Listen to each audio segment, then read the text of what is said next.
Welcome back to NewsWire. The state of Florida has now had sports betting for approximately a year, and that is going to continue, but it only will continue via the Hard Rock app, a monumental ruling yesterday for the Seminole Tribe for the state of Florida. Let's bring in Sam McQuillan for the latest on that. And Sam, this is not a huge surprise. I think we thought that this was not going to get overturned. This group, West Flagler, who was fighting to not even have legalized sports betting at all, they didn't want it. They ended up losing. And I guess the question that I would have for you as we start here is, do you think that the Seminole Tribe will be willing to take on other vendors before 2051, which is they have this exclusivity going?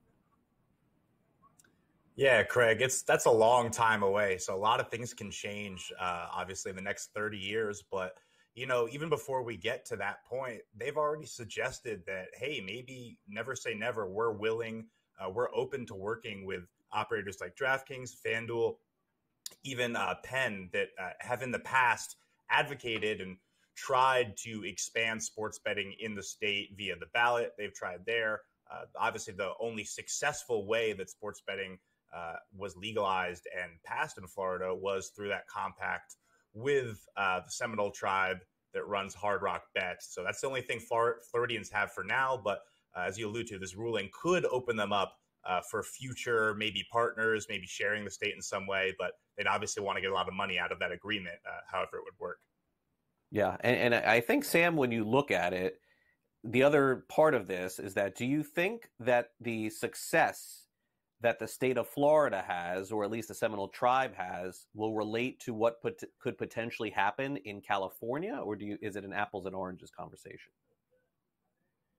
Yeah, it's always a little bit of apples to oranges, even when you're just talking state to state, and then you talk tribe to tribe. But California and Florida specifically, California has so many more tribes than Florida. What happened here is there was sort of a group of tribes that was kind of left out of the agreement originally, was upset about that, and then tried to challenge it. So the impact of this ruling, I would say, would be bigger than the actual success model that the people who are running the app have on California. The impact of this ruling essentially is saying that, hey, tribes, you guys should go in with more assurance, more power, knowing that the Supreme Court isn't going to take up a case like this. Essentially, what they were challenging is saying, okay, just because you have servers on tribal land that accept bets from anywhere in the state, that doesn't mean that you're actually taking those bets on tribal land. That's kind of how they got around or worked around this gaming compact, which only allows you to take bets on tribal land. So if I'm a tribe in California, I'm definitely looking at the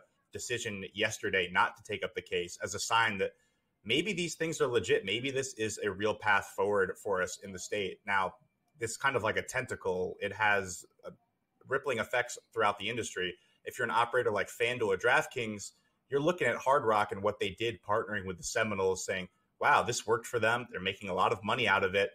We know we're the best at doing this. We're going to try to sell ourselves as that operator that really knows what they're doing to these tribes. So you saw gaming stocks soar about 6%, most of them yesterday on Wall Street, which is really interesting because they've been down for a while lately. So it seems like the impact of this ruling has Wall Street thinking that DraftKings, FanDuel, maybe even a Penn could go into a state like California, maybe a state like Minnesota, where it's not as high stakes, and partner with these tribes the way that Hard Rock has done with the Seminoles. And it's kosher. There's nothing to worry about. So there's a lot of moving parts here, but it kind of signals that maybe this is where things are going. Maybe Florida could now do iGaming eventually in the future, since they kind of have this blessing from the Supreme Court that says we're not going to mess with this. So obviously, everything can change, especially in the next 30 years, but it's a good sign for Florida, and then good sign for the gaming companies that want to take advantage of this route.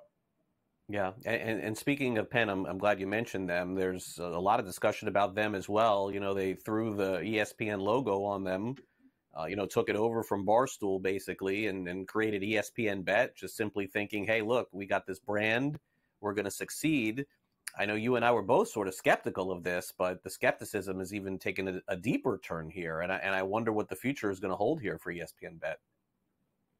Yeah, definitely, Craig. I would count you and I as among the biggest skeptics. And even our predictions, our skepticism has kind of been beaten by these bad results.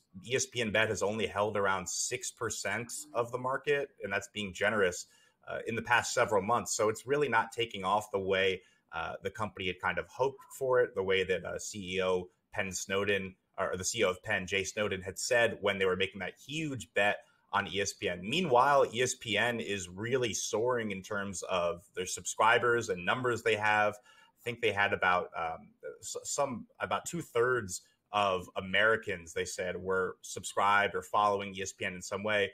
Meanwhile, ESPN Bet only has about 685,000 monthly active users. So there's still a lot of room to grow there. It's how are you doing that? When is that going to happen? What does that look like? They've talked about NFL season as being their, big key for when they're going to ramp up things, when they're really going to see the return on investment, whether that's diving into ESPN's fantasy assets or just, trying more promos. They have a lot kind of left on the table they're trying to assure investors about. But investors, meanwhile, are calling for the company to sell because of these interactive losses, where it's just been a lot of money being thrown at the wall and not many results. Some speculated Boyd could be interested in getting into this, the Penn business, since they just appointed someone to their board with 25 years of experience who has a lot of time working with gaming companies and acquiring gaming companies. They've said they want to acquire another company for the right price. So we'll see if the price point gets better with the lackluster ESPN Bet results. We'll see how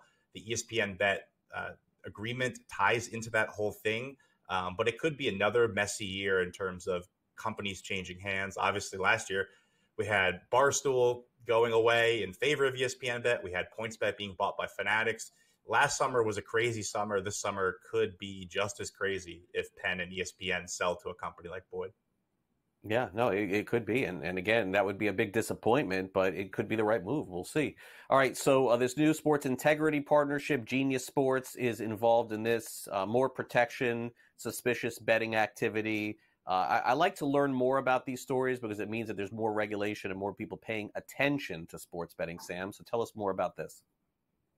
Yeah, definitely. Genius Sports is essentially the company that partners with leagues worldwide, whether that's the NFL, the Premier League, to provide betting technology, monitoring services between the bets being taken on the league and the sports books themselves. So they're kind of an intermediary. And they announced yesterday that they're going to be partnering with the International Betting Integrity Association, essentially becoming a member. And they said that's going to allow them to beef up their protection and add more integrity monitoring tools to essentially catch bad behavior before it happens.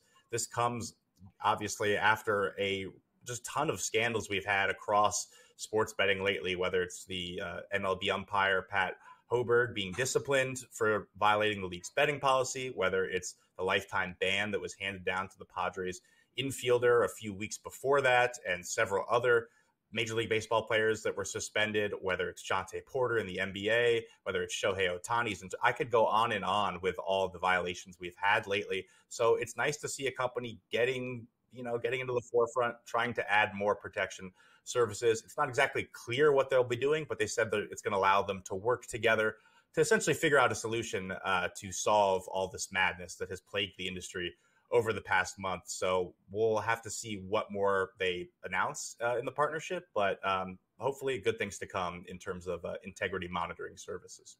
Yeah, the monitoring is obviously key as long as they're professional athletes that are not following the rules. These are the safeguards that have to be in place for that. Thanks again, Sam, for coming on NewsWire. Have a great rest of your week. Yeah, thanks, Craig. You too.